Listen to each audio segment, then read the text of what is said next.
of all, I think your analysis was very straight line. History doesn't run in a straight line.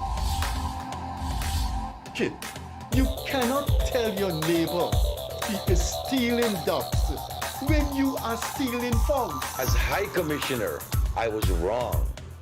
As Charandas Prasad, I reacted naturally how any person would have. I did not come here for that kind of abuse. I did not come here for that kind of abuse. If you're going to go down that road, I'll walk off. But it's all okay once they're talking. If they were talking, I could not have been here today. You got ADHD. I got nothing. Calm down. I think I've done enough in terms of taking our team out of trouble from losing. Come on, Lou Taylor. That's good. I'm reading the script now, and the first person that comes to my mind to play a detective, but an erratic detective, is Mickey Rodriguez. Why an African slap an Indian? Why a man and slap a woman? Look, good, how you deal with that? You deal with that. We must encourage platforms like this because it brings together different people and allows for discussions to take place in our country on a multiplicity of fundamental issues. Kingdom, you apologizing for something you think I did is wrong. I don't want you to do that, and you should not have done that.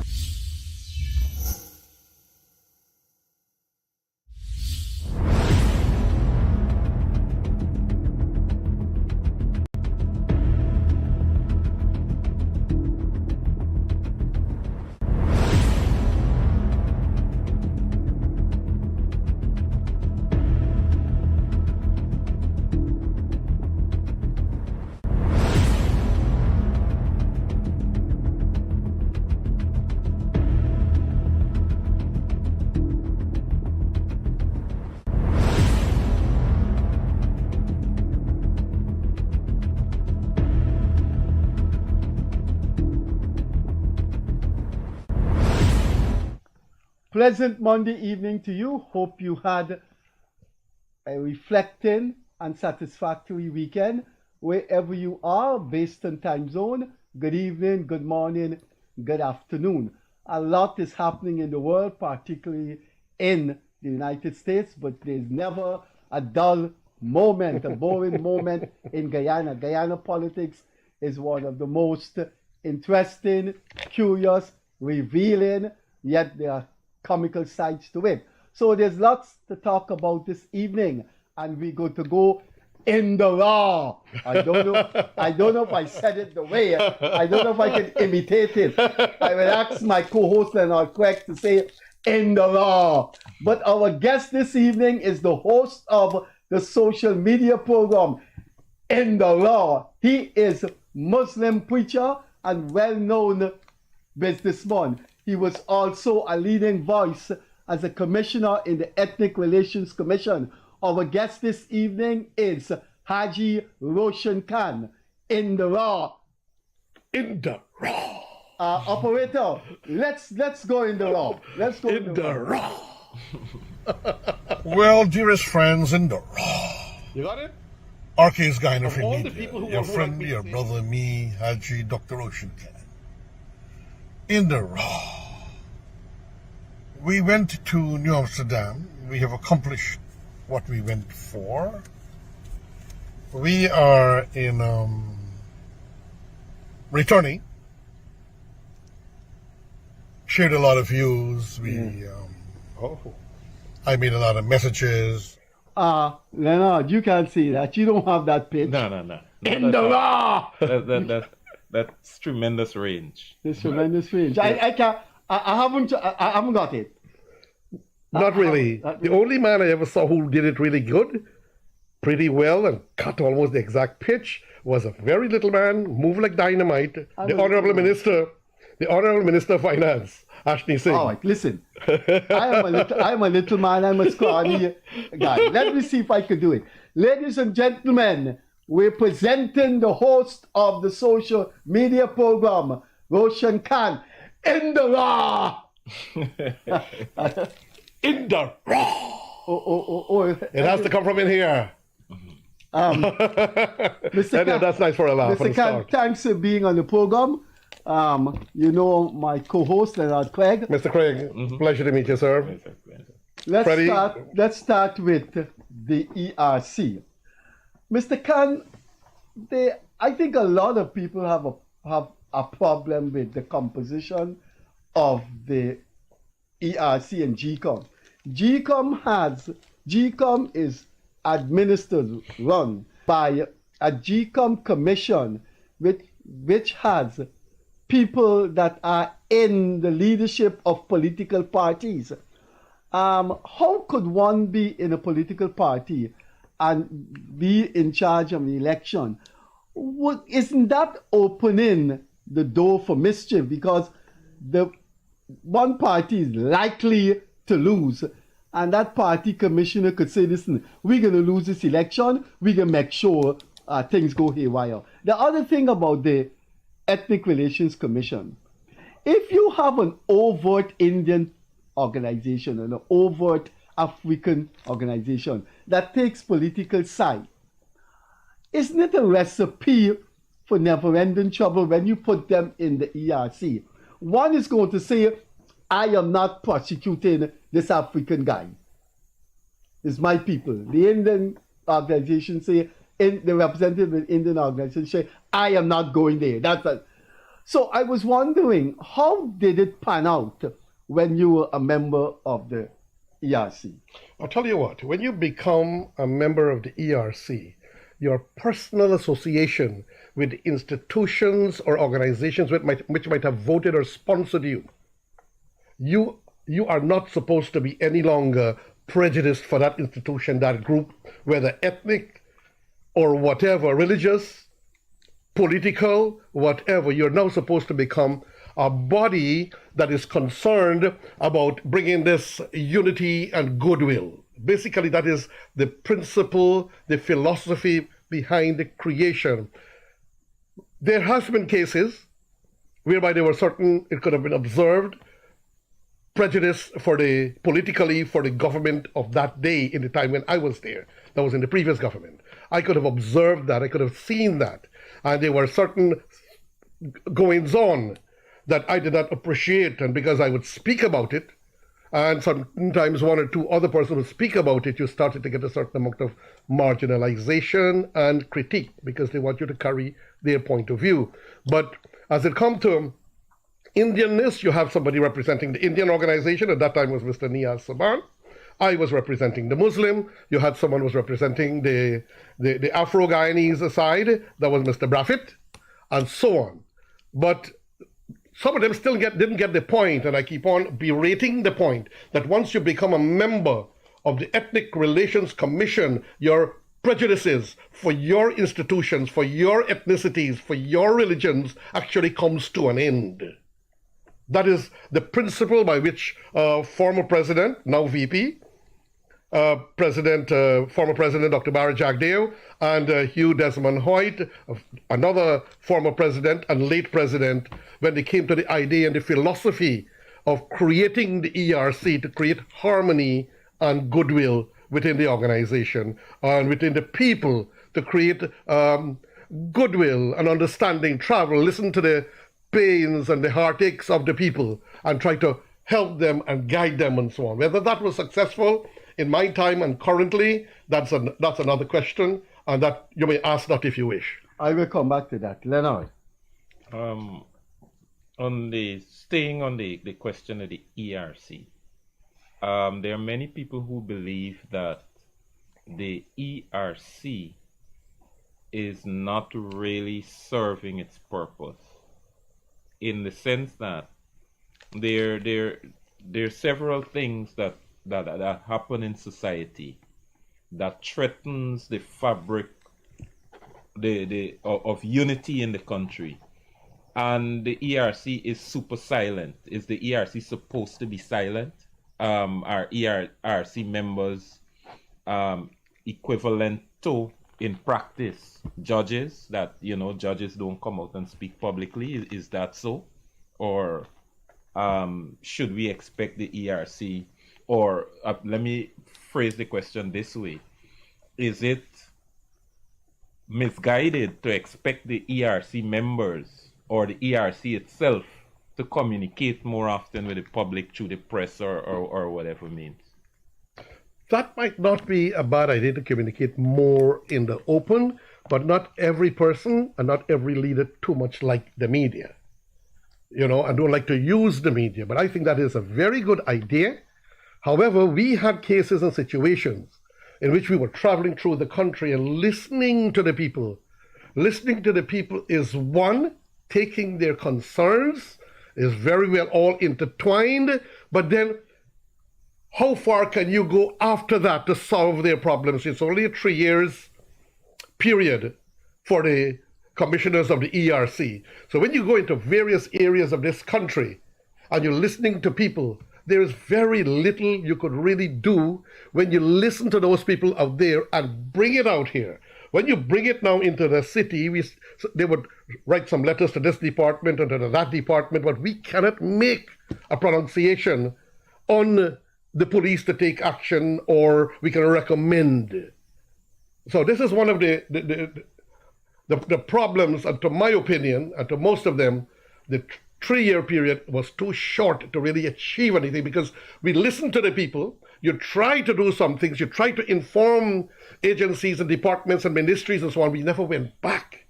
We never had a chance to go back. And this is what I understand and actually sympathize with the current group of the commissioners of the Ethnic Relations Commission. I must let you know, we had many cases, and certain times, yes, kind of judges, but always the kind of judges, and I noticed this one here, this group, is trying to do the same thing. They listen when there are complications, when there are attacks on each other on racism, or they make critique and so on of each other.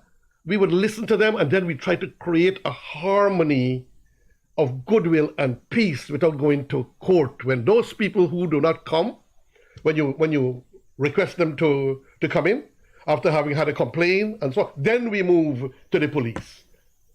So they could get charged by the police for certain aspects of breaching the law in ethnicity in particular. We had a case whereby one Afro-Guyanese guy went into the quarantine area, and he was complaining that people in the area were not giving him an opportunity or giving him a hard time.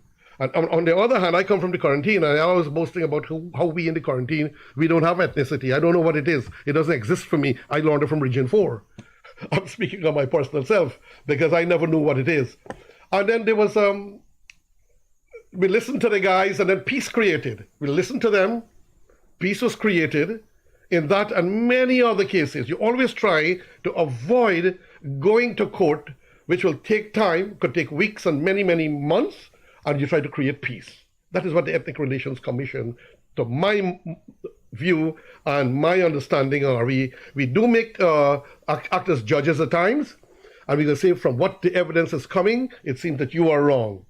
And okay, you are wrong, but or you are not wrong, and this one is wrong. And so, apologize, shake hands, and we come to a good understanding. We had cases in my time when persons were taken before the court and charged. And seriously too, in cases of ethnicity in particular. You could remember any? I can't recall their names and so on, but I wouldn't do that. I won't mention names, but there were some cases like that where people did go to court, and the matters were tried, and they were found guilty. And but then that's in the public. If you could remember, you should call names. No, that's in the public. I can't remember the names. But listen, I want to ask you something. The current makeup has a Rastafarian person. Is a Rastafarian representative chosen from that religion? Do you know if that is so?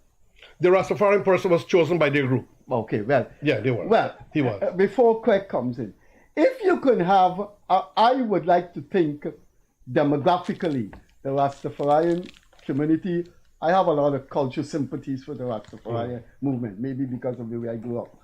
But it's a small, numerically, it's a small group in Guyana. I think the Portuguese would have more members of the Portuguese community than the Rastafari, and so the Chinese. Why don't we extend the ERC to bring in other people so you can balance this Indian and African suspicion? I tell you what, we do have an Amerindian representative. There is an Amerindian representative in our group, and currently. What about women and youth? Yes, we have women and we have youth. So we need to go. We have these commissioners. We have these commissioners. So we need to go to the Portuguese. That will not be a bad idea. The Baha'i and the Portuguese are very positive people, and maybe the Chinese. I can't. You're talking to the wrong person here, but I can give an opinion. And my opinion, yes, they should be included. The Chinese are a very powerful component of the population in this country, very articulate and very contributing. And so are the Portuguese. Don't underestimate the Portuguese at all. I think they should have a commissioner for Portuguese there. Let's go over to Leonard, okay? All right. I I would like to see, though, if those who are so charged this time around, if the commission could actually interface more with the public, come out, even if it's once a quarter, meet with the press, explain what are some of the work they have been doing, how far they have gone, and let people know more about what they're doing, because they remain a kind of a silent group, and that is just my own feeling on that aspect of the commission. Sorry, sir. No. Go ahead. Make your point. No, this is your program. You know. We have time when it's. I thought it was in the Freddie Kissoon Show, man. No. You go on. This is a different version of In the Raw. In the Raw. All right. I'll tell you what. This current group of commissioners, and I respect them. They're doing, to my opinion, the kind of work we have done. They're doing very similar. You're moving out, you're fanning out into the country at different times, meeting all kinds of people, bringing their complaints, their difficulties, their hardships, and so on. Unfortunately, we had cases where one person was saying, "Listen, I come here, I need an ATV for this, and that." I said, "Oh gosh, you're talking to the wrong person." So some of this happens, right? The people will bring their personal needs instead of what is really ethnic relations commission. Things has to do with religion. He said they want an ATV. We had that in the interior. They would like us to help them to get an ATV, but it was speaking to the wrong people. You got to go to the Ministry of Agriculture or something of that, or Ministry of Amerindian Affairs. So we go out and we meet people and we listen to them. With interacting with the media, it is a good idea. They said we would send out press releases as to what happened. They would even we used to send out little bits and pieces from what I could recall. Mr. Niasoban was the public relations officer, and to my opinion, he was doing a phenomenal piece of work as the PR officer.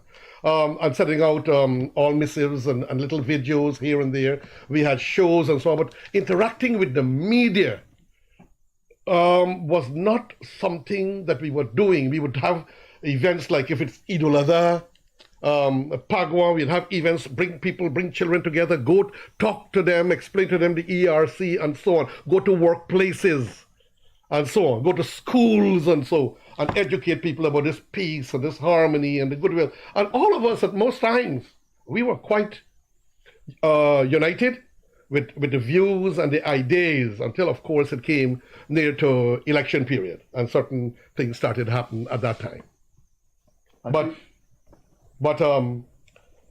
basically, we were on one track, working together. I had to belabor the idea to some people that you are not here as a member of your ethnic organization. And we're not talking about the Yasaman, but one particular person always only representing his organization. They say we are representing the nation.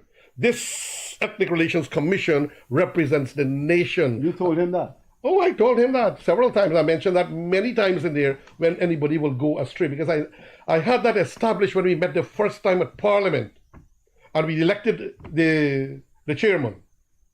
And when I was letting it be known, because I did some studies on it, that you have to represent it who appointed you. For example, I did nothing at all to say, well, I Muslim. Or Muslim and so on, or try to speak, I'm going to represent only my community. No, that is not the way the ERC is supposed to work, in case some people might not understand that. It's bringing all these people together to work in harmony together at this magnificent forum and grouping called the Ethnic Relations Commission. All right. Let's talk some politics. Okay. That's Freddie's favorite thing, man. I gonna continue politicals relating to the ERC before we go into other political matters. Then we'll continue with some other things. I think while you were a commissioner, there was a controversy about some statements you made on Facebook that people believe wasn't too kosher with respect to impartiality. How did you handle that kind of thing? Because you are out there, you got a program, you're out there, you speak a lot, people, and sometimes things you say might be construed as being in favor of a particular party, and then as soon as you talk about being in favor of a party, people think you're being in favor of a race. How did you navigate that? Before you mentioned the word construed. Before you answer that was my next question, so you preempt me. But when I read those things, I thought he went too far in the law. You don't think so? Okay. All right. I don't know what you read, but he says construed, that people could construe, and I said people could, my word is coming, misconstrue. I recall when there were cases, particularly in the Upper East Coast area, the area people were being beaten, houses were being attacked, people were being pelted, people were raped, cars were being burnt, houses being burnt. Talking about September 2020, people were being turned back violently, people were being chopped, people raped. Somebody couldn't understand that. And then also they were burning houses, and they burned people's houses, and people felt very timid. And I am not only a member of the ERC, people were calling upon me for some guidance and some advice, and I am also a security service provider for over 45 years. I've passed 45 years, starting with $7. And you should talk about those things, those entrepreneurs who start with nothing. Sometime, have a program, it's interesting. And people are calling upon me. They need some advice. What should we do? So I say, form yourself into your communities. Just do not be prejudicial to people of other ethnicities in your community, and protect yourself. Do not use anything like sharp instruments or anything. The most you should carry is something that is legal, which is a baton, in order to defend yourself. Do not be the aggressor. Those are my words. Never be an aggressor, but be a defender. That's the basic concept of the religion of Islam. We must never attack, but we must be able to defend. So this goes for anybody, any community, any ethnicity where they feel they've been threatened. Form yourself into a group. Protect yourself and protect the minorities in your community. But if anybody is coming, just defend yourself. And don't use instruments or anything that could be deleterious or destructive. But one particular person in the former government did not like my in the raw when I was exposing certain things. So he used this and he put it out there and sent it to all their people around the world to come down and try to say this. So what you were hearing is what other people are saying and what they're writing. But I stood my ground. NCN gave me a chance to go and explain. And I was asked, do you regret? And I said, no, I don't regret. I'm speaking in the form of a security service provider, as a private law enforcement officer, that you have the right to protect yourself, but never become an aggressor. So you don't want us to know who is that person? You didn't name him. You want me to name him? Yeah. He was the head of the Ministry of the Presidency. Joseph Harmon. Joseph Harmon. He's the man who started the whole thing. And because they were very upset, things were not going in their favor, and all this is happening. So I came out of that, and he was an intelligence officer, and so he know these techniques. He was chief of intelligence in the army during Boyden. Man, you know the thing good, man. So he did all of that and tried to use his alliances and his connection locally and internationally to try to break me. Is it possible for anybody to break this man? who can build a business to this time for 45 years So with you're $7.50. I am a brick. I'm like Freddie Kissoon. No.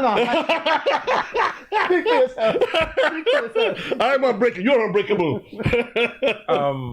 So So that was the man, Harman. And also, I don't mind saying it's a fact of life. Harman actually, after them taking power, went out to destroy my business. What? Went to destroy my business. 93% he took. 92% Almost. he took? What Yeah, you on my bed. Nobody don't know what I went through. Oh, you mean he withdrew services The from... contracts which I had won by illegal tender. Nobody ever give you nothing. By legal tender. By legal tender. So what he did, every time he go and see an RK's card, he started to give him notice to terminate. Terminate now. Terminate. One person called me, a big one from a main place in High Street, one of the High Street location, a big. I can't mention that because it will not be right. The gentleman said, Roshan, I know you won this tender, but can you pull off right away? I'm getting ordered to put this. This is a powerful individual who has to create reports and so on to the government periodically and so on. And he said, Roshan, just pull this off, pull it now. And I had to pull it off. So because he was getting... Then I want to... Now, after that, I wrote the president. I'm employing... The people might not realize it. 90% of my workforce are Afro-Guyanese. Yes. So I can't be anyone can ethnically present. Most secure. And only that, and then my management. And so I cannot be ethnically prejudiced. Plus, I grew up with Afro-Guyanese. I love Afro-Guyanese. Like you. I will fight and defend them more than other races because I grew up with that community in Skeldon. That's why I said we never had that. But this he's man... Bobbition, you know. Well, he's saved, man. He's saved. You know... He's from Leeds, right? Leeds, right? Yeah. That's right. We just have races, man. Skeldon, race, the place there we just have races in Leeds. Leeds had some good young men who could race, man. That boy's got a sprint. Beat me up. This one, the bad egg, some Leeds. Anyhow, what this guy did, right? I wrote the president, I realized, why are we interfering with this guy's business? I didn't do. It's after that I turned kind of semi-radical, right? And I won a tender. I won the tender. They can charge me, can sue me if you want. I'm glad if you can sue me. And you know that man went with his group and his people, and the day I was supposed to start, like Monday, the Friday afternoon at 4 o'clock, the PS, and I can call his name, of Ministry of Education then, Welch. Right. Welch sent me a letter that your service is terminated with immediate effect. And I started. But when we investigated the whole thing, and somebody from the PNC made an arrangement for me to see the Secretary of Finance. To see the Secretary of Finance. That's a guy named Butts. A doctor. We was a doctor. Yeah, Dr. Butts. Well, that man is a genius. I went to YouTube. The man was a genius, man. The man listened to this thing here, and he was very upset. And he was calling, he called Welch, and I'm watching his lips, how he's speaking, and he's giving Welch some hell. Then Welch tell he got instruction. Then he asked Welch, and I heard this one even on here, did you get a letter? Why, if they tell you to terminate the contract before he start, why didn't you ask for a letter? You are the one who's going to get into all the trouble. Anyhow, we got some compensation later on from who? The PPP government, because we had taken them to court. No, but you didn't tell us if the president replied. You said you wrote... No, the president, let me tell you something, Granger, a man always replies. Oh, he replies. I honor him. President David Arthur Granger, and he would write his letter personally, and he would sign it in green. I have those letters, man. I respect the guy for that. And so something happened, and so I won that contract. I won that one, but Harman made sure, Mr. Harman made sure that I couldn't start, and he demolished it. And the rest is history. But I was still strong. I kept all my people, you know. I kept all my workers. Each and every one of them, I financed them, and I paid them. Okay, if they were working 6 days a week, I paid them for 3 and 4 days from my pocket, just to keep good people who served me. I had workers work for me for 40 years, 38 years. So you don't lose those people because the contract gone. You try to maintain them, basically. So that's the man, Harman. Harman was the man who did it all. But still living. That's why I said I am unbreakable. Okay. I'm happy for you to have told your story, and it's gone into history. Yeah. don't want to interrupt when you speak your own story. That's your personal story. That's the way you want to tell it. You answered the next question I was about to ask. People have accused you of being a racist. Oh my God! And I'm coming straight, right? That hurts. Right, but you've seen the accusation. I've seen Facebook a few, and so on. but Right? I'll tell you what. Okay, can I Right? answer? No. Okay. Let me just finish. That accusation have come on Facebook and other forums. I think. Let me don't call the other names of the forums, but that accusation was made, and usually or many times when the accusation is made, people bring into the conversation that you have, as you said, majority Afro-Guyanese workers, and there's a claim that they are not always well treated. How do you respond to that? I don't know how. This is a kind of a people who would make these kinds of ludicrous statements, not knowing anything. Especially if I'm supporting. I'm a supporter of President Excellency Dr. Irfaan Ali. I have not. We comment to that. Yeah. Remember we said politics. Okay, we comment fine. to that. So when I make any statement or in the raw reading something in support which I like the housing and the lands and the development and the agriculture and all these kinds of things, it upsets some people, and they will get annoyed, and so they accuse you all kinds of things. You know, you never see RKs being charged by the GRA or Roshan Khan for anything. You never see NIS ever in history. Even when we just had 4 guards to now, we are possibly one of the 2 or 3 security services who are paying fully for all workers. So people say these kinds of things in a ludicrous manner, not knowing anything. I would say irracial or prejudice. You call them Mr. Makers. You're right. They exist no matter what you do. Right? One person was saying, damn if you do, damn if you don't. You're stealing the people NIS. I said, well, look, I don't know you, but I'm challenging you with somebody who knows to come in and check our records with you and go to the NIS and challenge them to come. Right? Because we are always on ball with that very important. I had guards who died on the job, off the job, had accidents, and then we have another insurance, private. We took another private insurance of $2 million in case somebody died by accident on the job or off the job. Most security companies are going to have people covered only on the job. It's cheaper. Yeah. But we cover off the job, minibus crash, man falling in the bicycle, the head crush. We cover those people. And we have gotten benefits from insurance companies for things like that in the past for our people. So people don't know. They're just talking some kind of emotionality, trying to find a weak point to knock you.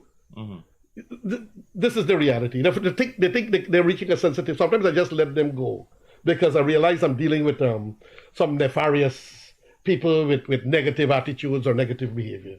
So I can look. My mother, we live with Afro-Guyanese next door in Loji. You know, we live in Loji, and we live in Africa next door. The children come and eat in we pot. I think you know these kind of things. We go and eat in them pot, and so on. So this kind of camaraderie. My brother Andy, I was very disappointed when I saw him a few years back. He turned an alcoholic. It hurt my heart, but this is how we grew up. We loved each other. If my mother think or hear that I have some kind of racism thing, she would probably come from grave, God bless her soul. She passed recently, and she would slap me. We cannot and ever be prejudiced against any race, and particularly Afro-Guyanese. And a lot of people don't know. I got 2 daughters. Previous marriage, previous life, married to Afro-Guyanese. One is a doctor from Ethiopia. The other one was Jamaican. He misbehaved when they broke up. These are things people need to know. Well, that's the fact. I have 2 daughters, and when four of my siblings one of them became African.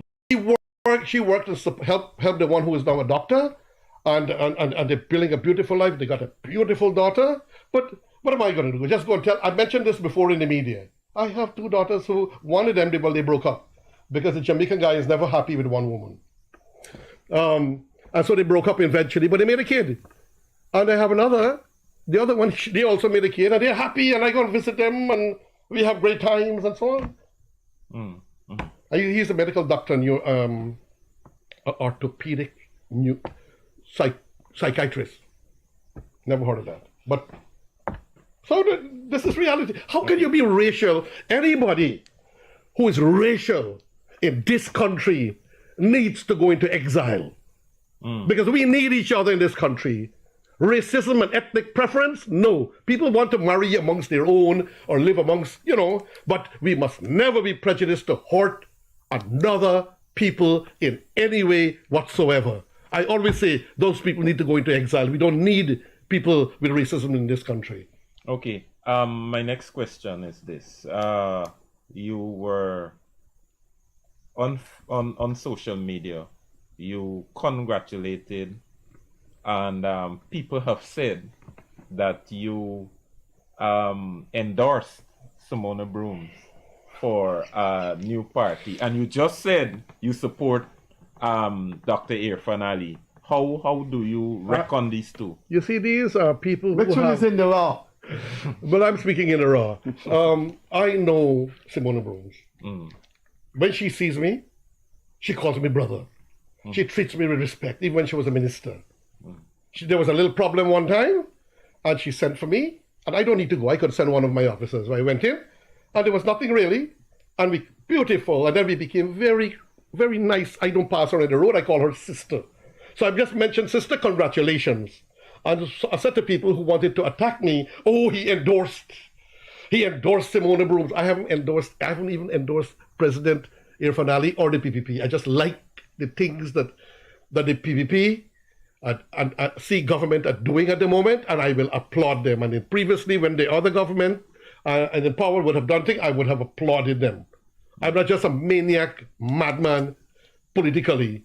A time might come I might decide to endorse, but Simona Brooms, no, that was just something trying to attack me. At the same time, that same group was even trying to attack my family. And shamefully, if you have a difference, we were trained by our parents, and my children are trained in the same manner. If you see adults are having problem, neighbor and neighbor, you children don't have problem with the adult next door, nor their children. And that is how our children grew up. Why would they bring in your children and try to affect you and destroy you? So they were hitting on this thing with Simona Brooms because they said, Sister Simona, I congratulate you and wish you all the best. We must meet sometime. Words to that effect. And I will meet with her. And I might invite her, I think, in starting a program called In the Raw. I normally send out messages, read messages, but I think in starting something like this, In the Raw. Now, Freddie is my inspiration in many things you don't know, including In the Raw. So, Simona is a wonderful lady. Politics is something very funny. It turns brilliant, good, amazing people when they want to go into this political thing into strange beings. When Simona was articulating her new party, that is the Simona I know and that I like. I saw the other behavior during the election period in 2020 and so on, always going on. But she's my like we respect and love each other. So those guys who wanted to make some kind of hay in the rainfall, they were doing a very bad thing to themselves. So before we come to the next question, I just want to say this quickly. I think that's an area in Guyana that we need to educate people on. Very much. Is that you could be cordial with people of other parties. It doesn't mean you have to support what they're doing or anything like that. You could call out people and still be cordial. Yes, they are people in each party to whom it falls to do attacking.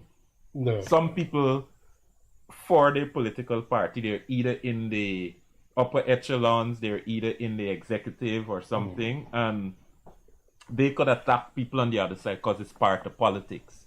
But those of us who do not have executive positions, ministerial positions, but we just support a political party we like, I think we must be free to be cordial, to congratulate other people on steps they have taken and all of that.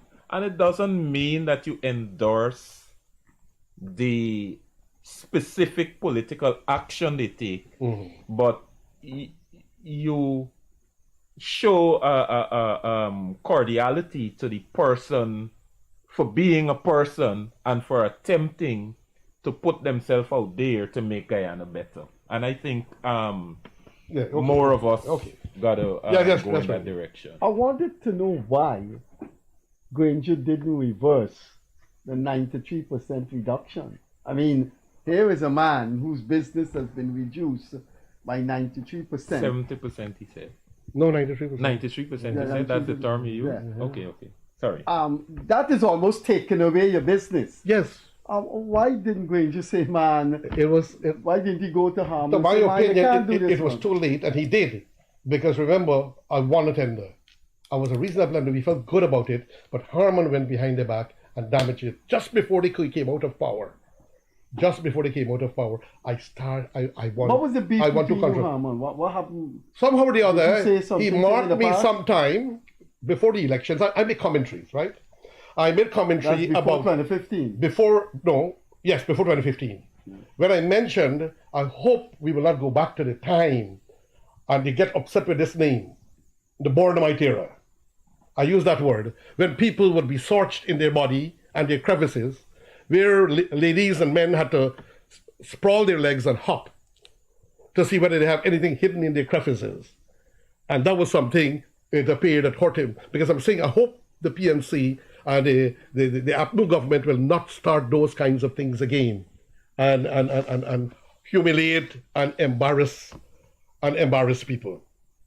So you think that is the catalyst for... And that might have been why, and he did mention to some people who I saw, whom I know, and it was in the military with him. The guy came home and said, Harman, he went to meet Harman, and Harman mentioned the fact that he will never do anything to help me. All right. But I made it quite clear. I believe in the Creator. I'm a creationist. And I believed you can do nothing to hurt me that the Creator would not allow you to do. So I kind of accept those kinds of things at times. But I did do what I had to do. I did go public. I did file an action against them for when they terminated that contract before I could have started. What happened to the court case? What happened to the court case? No, well, the new government took over, and they came to a settlement, a mild settlement, and in principle we accepted it. And it's not fair to go fight this government for the sins of the previous government. Okay. So, you're saying that David Granger was amenable to... He was a gentleman, man. For me? Okay. He was a classical gentleman. I have nothing against many people in his party and many people in the PNC would see me and talk. This is the only time that I was never invited since the Burnhamite era to one of their congresses. Is the one that was held last year. Yeah. The only time I was not invited. Every time I'm invited, forever, historically. And you go. And when Amna Ali was there and the previous General Secretary, they invited you. I would go in PPP time and all of them, I am going to go. People invited me, they respect me, and I will go. I like Not blacklist you. Well, just like we did Amna Ali and Obraj Narain and Natasha Singh Lewis and all of them. Amanza, Walton Desir, Ford, a presidential woman, you know. Chandan. I see her as a presidential woman, you know. Walter Desir. Okay. You are. She and I had a little tiff at one time. She's from quarantine too. Well, you all had the tiff when she said Indian people can't think for themselves. I know that was when you took her up with that. Yes, and I mentioned the point. You were in the ERC She went to the police when I mentioned that we have to mark this person, but they took the word and they went with the same lawyer you called just now, and they went to try to create a crisis, and then everything. You have to mark a person. It just for her words. You got to be careful with what she might be liable to do. The police contacted you? Yeah, the police said, listen, they went to DPP, nothing. It went to the DPP for me to see if I can You get a said you have charge. to mark this lady. But why How would is you that- say that though? Why would you? Yeah. Why would you? No, say that? It depends upon what he certain mean. things she was You Yeah, gotta saying. keep- that is what that's But what getting it's to. not What the would mark you? to. I think you mean you mean to gotta say keep that. focus on this But woman. personally, You gotta I mentioned before, and even after, I see her as a presidential woman. I see her as a great contender for the PNC. I would support her. I would even make a contribution if she's going up. I'll be ostracize her. Yes. All right, staying on politics. You've made it clear here today that you've not endorsed the PPP, but you like the president. You like what he's doing. You like the program of the PPP. Something like Mr. Bond. So far. I think Mr. Freddie Kissoon too. Right. Good. So it is from that standpoint that we expect whatever you say, knowing that you've already made those statements. What do you think of the leadership of Aubrey Norton and his prospects at the next election? Oh God, that's a beautiful question. And then I'm gonna come to well, let me ask it all in one. Let me don't take them one at a time. What do you think He's of going in the raw. What do you, I did it already in the raw. What do you think of the leadership of the AFC, Anog, and we just mentioned Simona? Those are the people who have declared their presidential ambition. I'm not talking, there might be others who are coming later, but the ones that have declared their presidential ambition so far are the people in Anog, the people in the AFC, the people in the PNC, and Simona Broom. No, you left out. Virginia Bessessa wrote a letter in the papers and he signed as Presidential candidate candidate. and Okay. Well, Rajendra Besesar one time had a problem with the way I speak. He thinks I'm imitating Forbes Burnham. oh, really? Virginia Bessessa told you. Yes, on Facebook. And I said, Rajendra Besesar, for me to compare my style of speechcraft and words to Forbes Burnham, that's a great compliment, man. That's Burnham, and very few people could speak. Why would Bessessa be so petty? He has, very petty, very petty. And then the quarrel happened, and I just I said, gotta ask him about that. I ended up blocking him. You know, he wanted me to speak like him. You lived in Canada. I developed this myself as a child, my style of speech. Not because I went to Bessessa Canada. wanted you to speak like him. Bessessa? Yes. I said, you want me to speak like you, man? Hey, buddy, I can't speak like you. I'm sorry. And then he keep on digging, and I don't have time to waste. I just No, block you him. should have blocked him. Yeah, I'm an opening back. I You go opening always back. in the raw, man. I opening back. You could deal with But people in Mr. the Khan, raw. that is petty, man. That's not petty. No, the man keep on, and I get fatigued with it. Oh, I got okay. fatigued. The man got to you. He get to me. And the man got to the unbreakable Roshan Khan. The man broke you. The man broke you. No, All right. he didn't. All right, let's talk anyhow, about the party. Let me come back with the party. Yeah.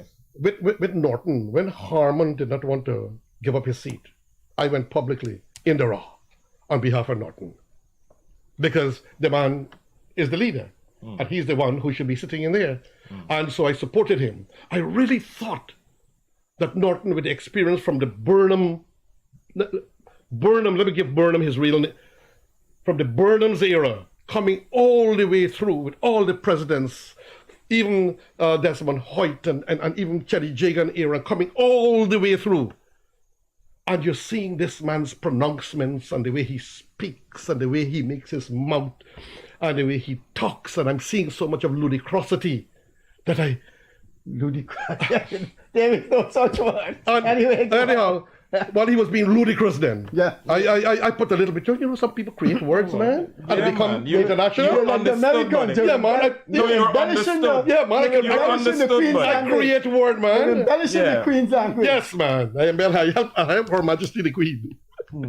And so I lost a lot of respect for this guy. I thought he would have come out with some intellectual things, some amazing thing, even taking some from Forbes Burnham and Desmond Hoyt. And then his constant comments on negativity and childishness, to my opinion, and pettiness. I really lost it for him. I stopped calling him even Mr. for a long time. But because we're coming closer to election, I made it known on Indira, I will now add back the Mr. to him. Give him a chance. All right? You asked, so that is where it comes to him. You asked also about the other, Simona Brooms. I think I personally believe she can take a seat or two from the PNC. if she runs independent. I think so. She has her clans in there. She has her fingernails and her grips in there. And her people listen to her. Her people, they listen to her. She has a sway with them. And I wish her all the best. And I Sister Broom, I love you, girl. We got to hug up, and you and I got to go have a tea afternoon, and people can say I endorsing you or I anti whatever. Nigel Hughes? Nigel, I really like this guy. I made a lot of pronouncement about him in recent times. He has disappointed me so much since he declared himself as the presidential candidate, and it might be, the word might not exist again, his pronouncement in nonsensicalities, pettiness, trying to dig, and I call it, in the local quarantine language, we had a boy who used to put a finger in a certain part of his body and smell it. So we used to call him dig and smell. So to me, Nigel Hughes, this big, powerful, apparent, I even recommended him for senior council, right? He has become so petty, looking for what you may call it, he's looking for opportunity to dig and to smell. I am very disappointed with this man. I was looking also, now that he take the AFC, and the AFC went down so bad under Ramjatan's era, Mr. Ramjatan's era, could this man win my heart? Could I come out in support? But when he started doing all this inanities and stupidities and vulgarities, Forbes Burnham used those words, right? That's how it's right then.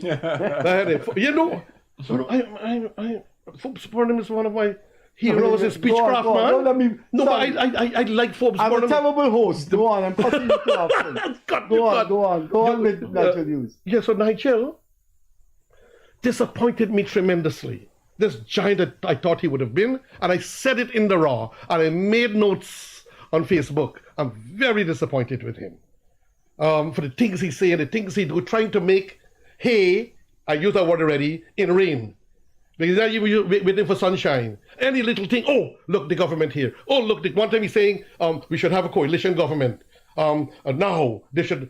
And then I said, but the government in power has to trust the other.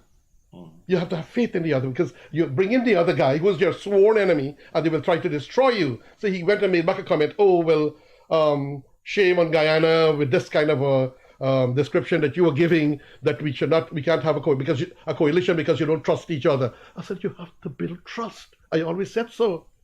You know, the AFC wrote a press release and questioned his qualification and called him a discard. You don't think it's a Jumbie Lash? You can call somebody a discard? Who they call him? The AFC called him a discard. Oh! Issued a press release. Called him a discard. Okay. Oh, that's obnoxious. I call it a Jumbie Lash. Okay. Obnoxious. Decrypted. Disgraceful to use. You need to win people when you are in running for political power. You need to win hearts and minds. Not to go and dig and smell, as Nigel Hughes is doing. I remember that term on the quarantine. we did use the term, yeah. We did use the term. Yeah, well, I got news for you guys. Quarantine. That's a basic thing among working class people since the 40s. Okay. Oh, really? Okay. All right. At primary school, used to call each all other the years I live in Georgetown, I never heard the word. I'm the only person I hear still using the word. But you didn't go to school in Georgetown. That's right. Well, maybe it fade out in But this particular boyfriend of ours, that's faded out. He was a big, tall, fat guy. We used to call him. Yeah. No, you had dig and smell in our primary school in because we caught the guy many times pushing his fingers and taking a smell. Stop that. But let's talk about where were you? And were you in the raw from March to July 2020? Were you in the raw? Yes. You were in the raw? Yes. And how did you manage in the raw? Well, that is when it actually started. March. It started March. During that whole election time, once or twice I made a comment. And when I saw what was going on with the attempt to steal an election, to steal a nation, I couldn't have taken it. I couldn't have sat down there and seeing as an observer this wholesale attempt thievery. Unfortunately, I even had to scream at the CEO in there, which was recorded and spread out around the place. That's Mr. Lowenfield. Yeah. I had to scream, there's a shame. And you know, Freddie, I got a very big voice. I know. I don't have to put out, I don't have to bring it out to make the voice big. It's automatically big, you know? And so when I tear off on him, you are going to go down in shame and disgrace Mr. Lowenfield for what you are trying to do here at this time. And people recorded it, you know. And they sent it to the ERC, and some people are trying to say, I use a racist word. They were adding it now. Oh, you use some racist thing. Me? I will never use a racist thing. I said, my dead mother will come and slap me. I said, you are doing nonsense and bringing shame and disgrace to this nation, to this country. You want to steal an election. And you know, in the beginning, when everything was taking place, I was sending out small messages that I'm still not blaming the PNC. I was blaming GCOM. GCOM had their conspiracy to do whatever they want to do. I wasn't blaming because the PNC was they still were my friends. They were still so I have always had a soft heart for the PNC, especially since you, Desmond Hoyt. I always have had a soft heart. But when I saw what was going there, I couldn't stay quiet. And then this thing here, and then I started to get 100,000 views. And the thing started spreading in Europe. I heard it went into the White House. I heard it went into the Congress. And they're looking at all it. And so on. This thing became so huge that in the raw, I couldn't take so long and take your money. We're very similar. Very, very similar people. You want to speak for yourself? No, you're a warrior, you know, man. All right. Did I answer? Oh, anyone else? Anog? Anog, yeah. Anog, in that last election, they were neither here nor there. Mm-hmm. I don't see them making any kind of a thing big. They're trying to get there, but I don't see any big like them taking any major seats or so on in this coming. And what would if Glenn now come on the scene? Oh, Glenn. Oh, God. Oh, Lord. Oh, Lord. He didn't ask the question, you know.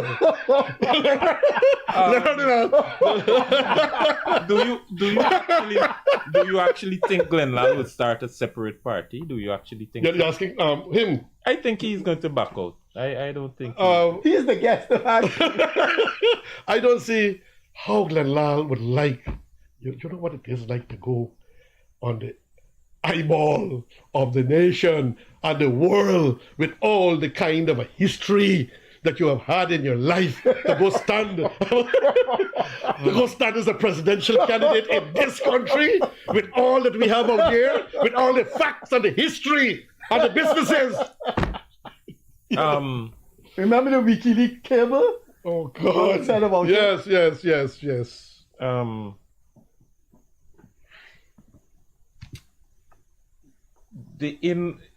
Do you think the PNC, APNU can win this election? No. As a coalition? With the AFC? Or with whatever? the AFC. I don't think so. I predicted that they would have lost the last one. Mm-hmm. I predicted because of many things. Mm-hmm. Look simple. $9,000 when we take power. $9,000 per bag for paddy. Mm-hmm. I'll remember that. To the rice farmers, to the millers.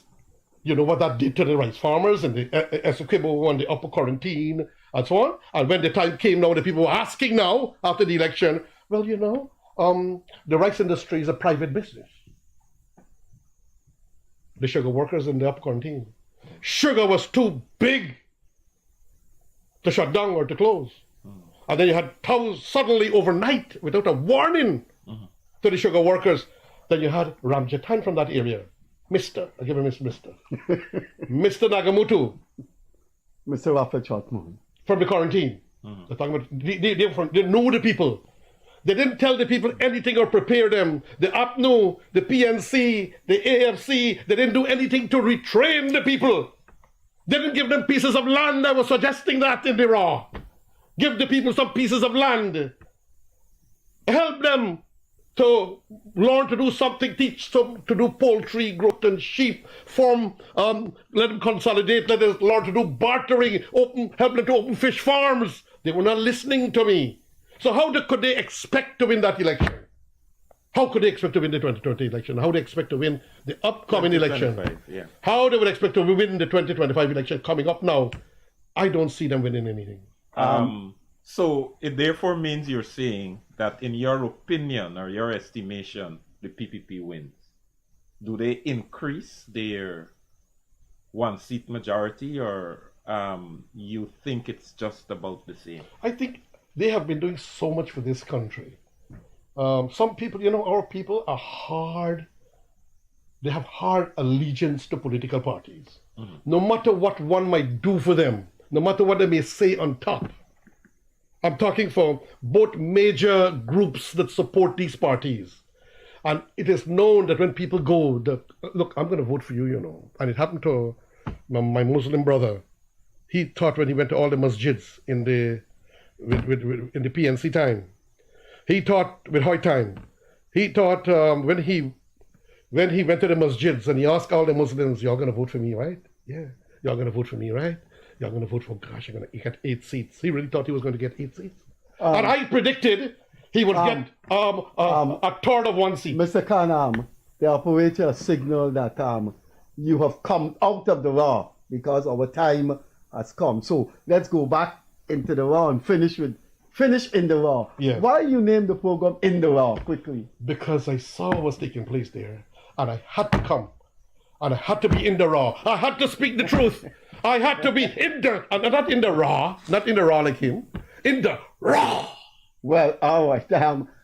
We have to go now. Leonard, could you just try to say in the raw you No, I don't have that vocal range. But try. Yeah, Barbie, try. No. Hear this thing. The Cortinian man. No. Hear this thing. Remember in Yes, boxing, they had a guy named Michael Buffer, and only he could say, "Let's get ready to rumble." Let's get ready to rumble. You don't try to imitate those guys. You just. He wanted for the fun, man. Let me hear you. Nah. Our operator signal, we have to go. Thanks for being with us this Monday evening. You were looking at one of the known personalities in Guyana, very well-known Muslim preacher, very well-known businessman, very well-known former ERC commissioner, and the very known host of a very known social media program called In the Raw. I'm not going to try to gesticulate and get those decibels going in saying In the Raw. But on that note of In the Raw, see you later. Bye-bye. Farewell, friends.